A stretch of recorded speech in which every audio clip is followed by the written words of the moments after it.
Severe complications, and diphtheria I seem to have been born with. I plodded conscientiously through the 26 letters, and the only malady I could conclude I had not got was housemaid's knee. I felt rather hurt about this at first. It seemed somehow to be a sort of slight. Why hadn't I got housemaid's knee? Why this invidious reservation? After a while, however, less grasping feelings prevailed. I reflected that I had every other known malady in the pharmacology, and I grew less selfish and determined to do without housemaid's knee. Gout, in its most malignant stage, it would appear, had seized me without my being aware of it, and zymosis I had evidently been suffering with from boyhood. There were no more diseases after zymosis, so I concluded there was nothing else the matter with me. I sat and pondered. I thought, what an interesting case I must be from a medical point of view. What an acquisition I should be to a class. Students would have no need to walk the hospitals if they had me. I was a hospital in myself. All they need do would be to walk round me, and after that take their diploma. In the present instance, going back to the liver pill circular, I had the symptoms beyond all mistake, the chief among them being a general disinclination to work of any kind.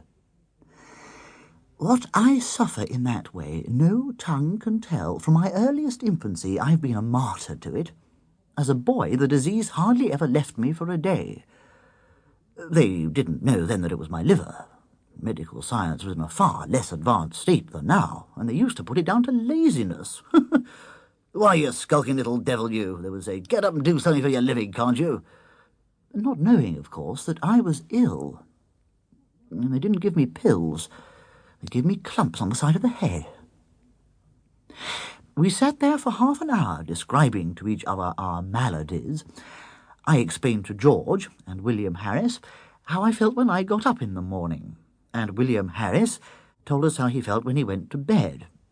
And George stood on the hearthrug and gave us a clever and powerful piece of acting, illustrative of how he felt in the night.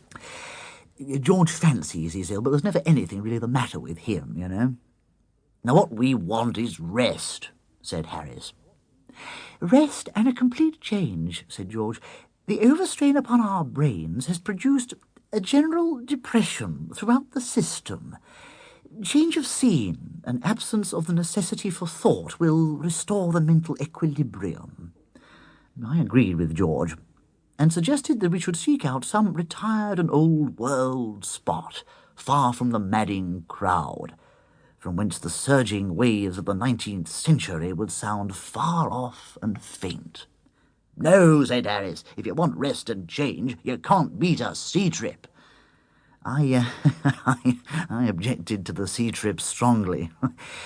Not as I explained, upon my own account. I never felt queer, but I was afraid for George. George said he should be all right and would rather like it, but he would advise Harris and me not to think of it, as he felt sure we would both be ill.